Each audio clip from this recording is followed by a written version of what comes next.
kababayan ko, peace advisor ni Pangulong Ferdinand Bongbong Marcos Jr. tinabla ang hirit na peace talk, mga kababayan ko ha. Peace talk po ha, tinabla daw po ang peace talk. Ayon po ito sa isang balita, sa isang column. Pag-usapan natin ngayon ito, mga kababayan. Sabi po dito, mga kapatid, ito, ako, ayan na. Sabi po dito, mga kababayan, ito po, nakasaad po dito, ito, galing to, hindi to galing sa akin, galing po sa balita ito ha. Galing po ito sa balita. Sabi po dito, peace advisor ni Pangulong Ferdinand Bongbong Marcos. Ayan ha, tinabla ang hirit na peace talk, mga kapatid. Sabi po pa dito, nakalagay po sa isang article, mga kababayan ko ha, binira. Binara. Ito, ulitin ko, para masarap, para malinaw, manamnam natin. Binara na kaagad ni Presidential Advisor on Peace, Reconciliation o Unity, and Unity, sabi dito ni Carlito Galvez Jr. ang mga magtatangka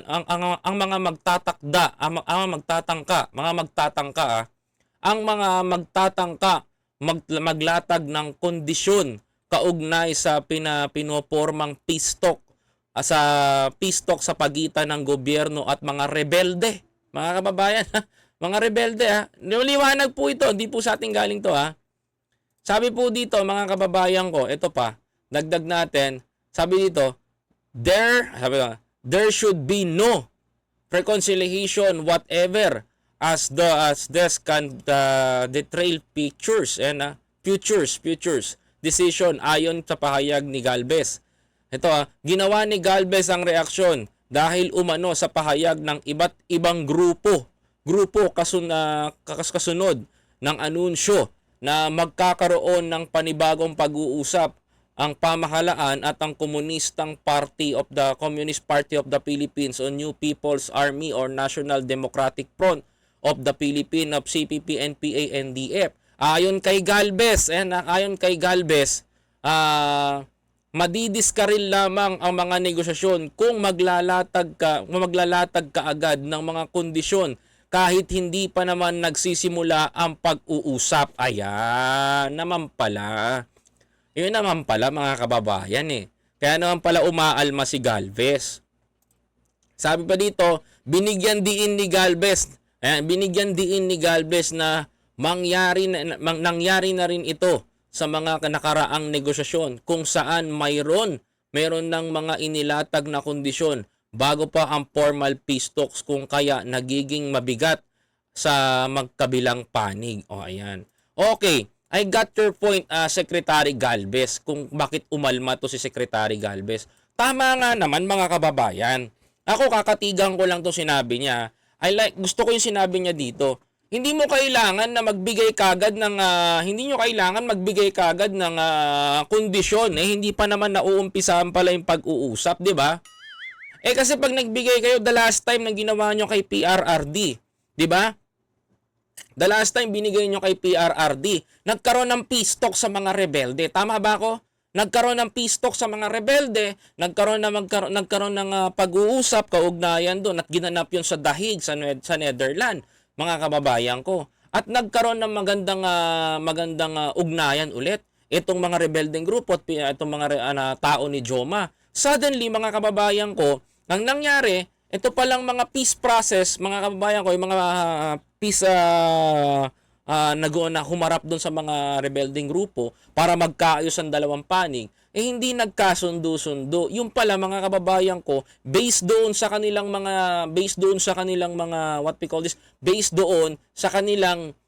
napagdaanan o napagkakasunduan, mga kababayan ko, ay meron na pong mga nakalatag itong mga komunistang grupo na to na gusto nilang maipag-i-negotiate kaagad sa government. If I'm not mistaken, dati po pinalaya po yung mga prisoners of war na tinatawag nilang prisoners of war, yung mga kadre at leader na hinuli ng gobyerno natin, yung mga kadre na sumusuporta sa CPP, NPA, NDF noon, yung mga kadre na yan ang pinaguhuli ng government natin. Now, mga kababayan ko, ang nakakahindig po dito at ang nakakatakot po dito, mga kapatid, eto na naman po sila.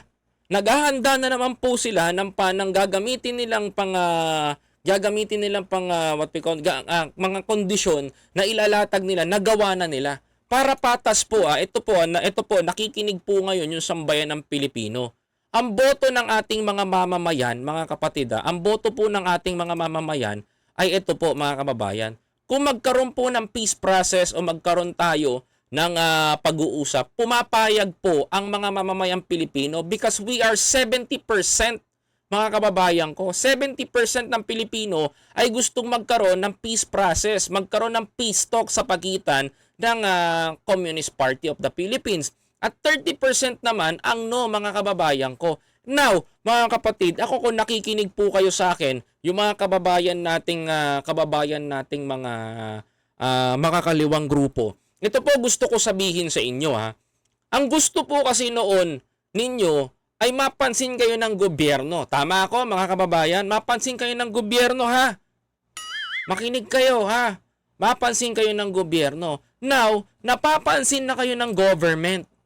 Kung napapansin na kayo ng government natin at nakikita na kayo ng ating mahal na Pangulong Bongbong Marcos, it's your time to shine, ika nga nila.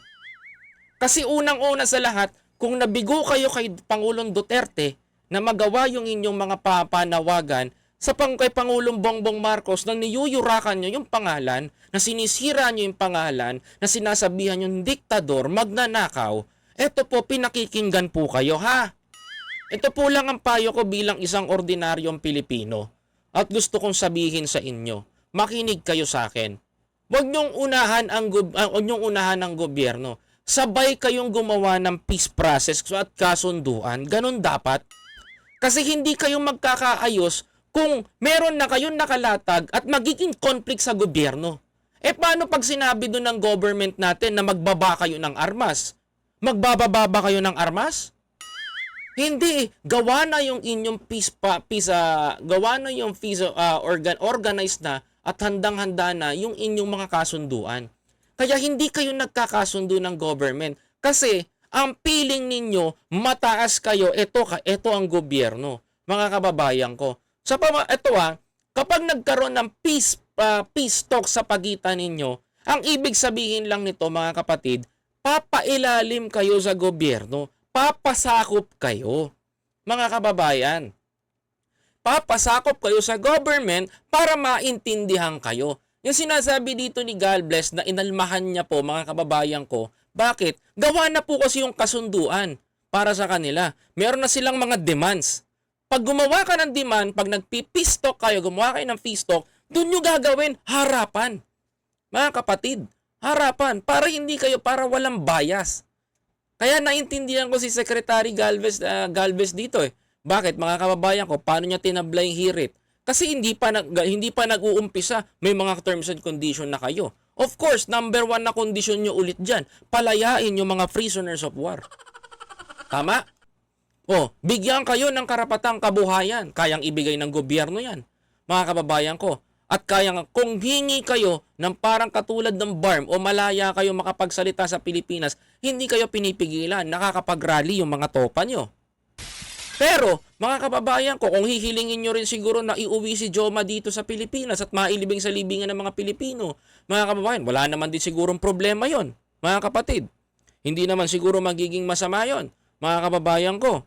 At hindi naman po siguro magiging conflict yun kung iuuwi si Joma dito, mga kababayan. Ang akin lamang po, mga kababayan ko, ang akin lamang, para magkasundo-sundo po tayo at magkaroon po tayo ng pagkakaisa sa Pilipinas, mga kapatid, at magkaroon po tayo ng kapayapaan sa bawat isa, mga kababayan ko, kahit yung mga rebelde na mga nandiyan at yung mga nagrarally, ay makikipagkasundo po kayo sa gobyerno. Kaya nga po tayo nagkakaroon ng peace talks Kasi bakit, mga kababayan ko? Kailangan yung pumailalim sa ating gobyerno. At ito na po magiging gobyerno ngayon. Tataas po sila.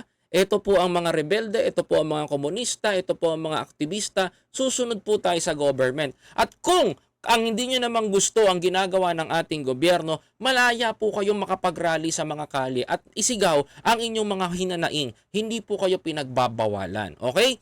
Mga kababayan ko. But, dito po sa mga nagtatangka at inuuwang na po itong peace talk at meron na po kayong mga nakahandang ihinahain na mga agenda ninyo, this is a warning. Kung gusto nyo talaga ng kapayapaan, sumunod po tayo sa government. Huwag nyo pong saklawan at huwag nyo pong pangunahan ng gobyerno natin. Tandaan nyo po, mga kababayan, kayo pong mga rebelde ang inaabot ng kamay ng ating gobyerno. Pinutulungan kayo ng gobyerno para nang sa ganon, mga kababayan ko, makabalik kayo sa dati nyong pamumuhay. Maibalik nyo yung inyong ginagawa noon at hindi na po kayo maging sakit ng ulo sa ating bayan. Tama po ba ako? Kaya next time po, I agree with Secretary Galvez. Ang ganda nung sinabi niya. Talagang bago tayo mag-peace talk, sabay tayong gagawa ng agreement. Hindi meron na kayong agreement dyan. Ako gusto ko tong peace talk. Kasi unang-una, mga kababayan ko, para sa akin, bilang isang Pilipino, bilang isang mamamayan, ayoko na kapwa ko Pilipino ang naglalaban-laban sa bundok. Alam nyo po ba, kapwa nating Pilipino ang ating mga binabaril. Kapwa nating Pilipino ang naglalaban-laban.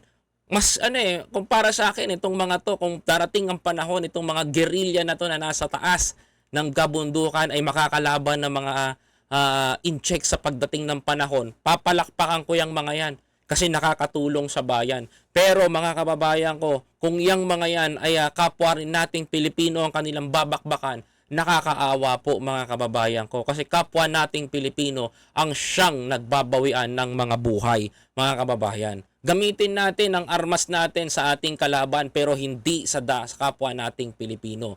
Kaya tayo nagkakaroon ng peace talk upang maging matiwasay, magaan ang ating pamumuhay. At higit pa, dagdag ko lang mga kababayan ko, ito rin yung warning ko sa inyo. This peace talk will be the last. Maybe will be the last. Ito na po siguro yung huli na makikipag-usap sa inyo ang gobyerno. Kung ako po sa inyo, tatanggapin ko po ito at magkakaroon ng kasunduan.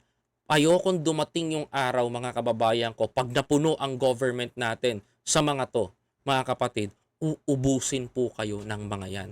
Kaya panawagan ko rin po sa mga makakapanood pa nito, tumupad po tayo, maayos po ang gobyerno natin. May gobyerno po si Pangulong Bongbong Marcos na maganda at hinanda niya po sa Pilipino para sa inyo, para sa ating lahat at para sa lahat ng mga Pilipino.